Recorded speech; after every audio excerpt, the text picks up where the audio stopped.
boa tarde, Américo, Jorginho. Quase 4 anos atrás, em agosto lá de 2006, primeiros passos na seleção, primeira lista, você olhava para esse dia aqui, né? Olhava para esse 11 de maio, imaginando que grupo reunir, como chegar a esse momento. Como é que foi esse processo? Como é que foi esse fechamento da lista? Foi um fechamento tranquilo? Você teve jogadores que chegaram agora, nos últimos dias, nessa lista. Enfim, como é que foi a elaboração final, Duno? Bom, boa tarde. Desculpe que eu estou um pouquinho resfriado, né?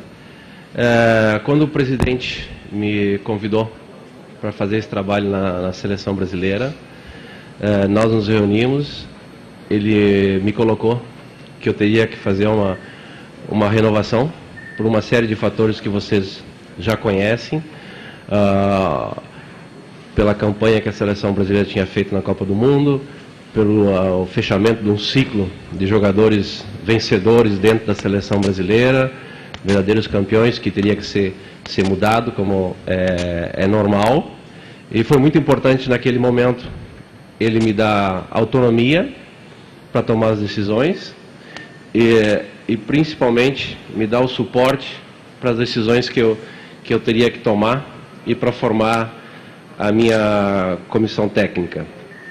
E algumas coisas naquelas reuniões a gente pautou, que foi o comprometimento, a atitude, jogadores chamando a responsabilidade para si, a paixão, a emoção de jogar na seleção brasileira, a realização do sonho de cada um de vestir a camisa da seleção brasileira, saber da responsabilidade, saber do desgaste, do percurso que tem uma seleção, da cobrança, e cada um está disposto a se doar para a seleção brasileira.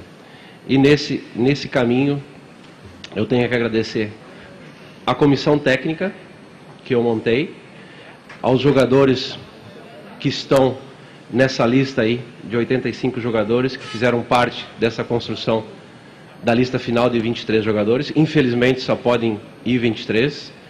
E mesmo aqueles jogadores que não tiveram uma oportunidade com nós por falta de tempo, que poderiam estar nessa lista, que têm capacidade, que têm condições, mas que no futuro seguramente vão ter uma oportunidade. Quero também falar para vocês que o maior ganho até esse momento na seleção brasileira que nós tivemos foi novamente essa paixão, essa vontade dos jogadores querer novamente vestir a camisa da seleção brasileira. E acho que exemplos vocês têm de sobra. Jogadores vencedores, jogadores campeões que estiveram na seleção, depois de um período, por esse desgaste, já tinham deixado de lado a seleção brasileira e agora voltaram novamente, exprimir a vontade de jogar na seleção brasileira. Então, o torcedor novamente voltou a acreditar na seleção brasileira, voltou a estar perto da seleção novamente, e isso que a gente buscava dentro da seleção. Então, o lobby que se faz para os jogadores estar na seleção brasileira, em nenhum momento me frustra, em nenhum momento eu fico bravo, em nenhum momento eu fico nervoso. Aliás, me deixa muito feliz, porque se todo mundo quer voltar a vestir a camisa da seleção brasileira, isso é importante. Agora, a montagem da nossa seleção, eu falei desde lá do início, na Noruega, para os jogadores, o quanto era importante jogar na seleção brasileira, o quanto era importante você estar preparado para se doar à seleção, para colocar o seu talento à disposição da seleção brasileira, que você teria que estar preparado para jogar 5 minutos, para jogar 10 minutos, para jogar 90 minutos e muitas vezes nem jogar, mas estar preparado. Muitos aproveitaram, alguns tiveram vários jogos, né? Infelizmente, por uma série de razões, ou não está bem fisicamente, ou não está no momento bom, não deram aquela resposta que nós gostaríamos, né? Que a gente aprecia o futebol de cada um. Então, eu fico muito feliz. Essa lista aqui foi construída, né, nesse período. A gente usa a palavra aqui, às vezes é meio mal compreendido, quando a gente fala da coerência. Eu não quero ter coerência por ter coerência. A minha coerência é com os fatos. A minha responsabilidade em montar um grupo, aquilo que eu falar, os jogadores têm que acreditar no que eu falo.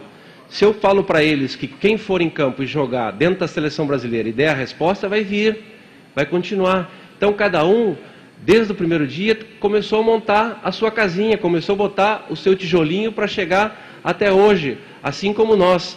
Então, esses jogadores estão aí, não sei se vocês puderam prestar atenção nos títulos que eles têm com a seleção brasileira. São vencedores, nós montamos uma seleção vencedora.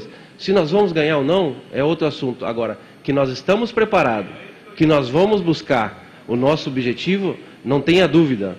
E o torcedor pode entender, pode ter certeza, mais do que ninguém, eu vim aqui para fazer um trabalho, juntamente com a minha comissão técnica, com os jogadores, para nós buscar o nosso objetivo. Esses 3 anos e meio, as críticas, a invasão da minha privacidade, como me trataram a minha família, não vai ser em vão. Não estou dizendo isso para as pessoas achar que eu estou sendo ranzinza, não.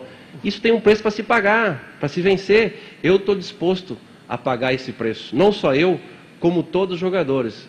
Então foi criada uma filosofia dentro da seleção brasileira, que todos que estão na seleção estão preparados, prontos para se doar para o nosso país. A minha mãe foi professora de História e Geografia. E um dos ensinamentos que ela passou para mim foi nós ser patriotas. Então, cada um que está na seleção aqui tem que demonstrar o patriotismo pelo Brasil, tem que torcer pelo Brasil. E que eu peço para o torcedor brasileiro que nos apoie. Se não gostar de mim, não gostar de uma ou outra escolha da seleção brasileira, mas que goste do nosso país, que goste do Brasil, que nos incentive, que ela pode ter certeza que nós vamos nos doar da melhor maneira possível para o nosso país. Muito bom. Boa tarde a todos. Boa tarde, Dunga. Por favor.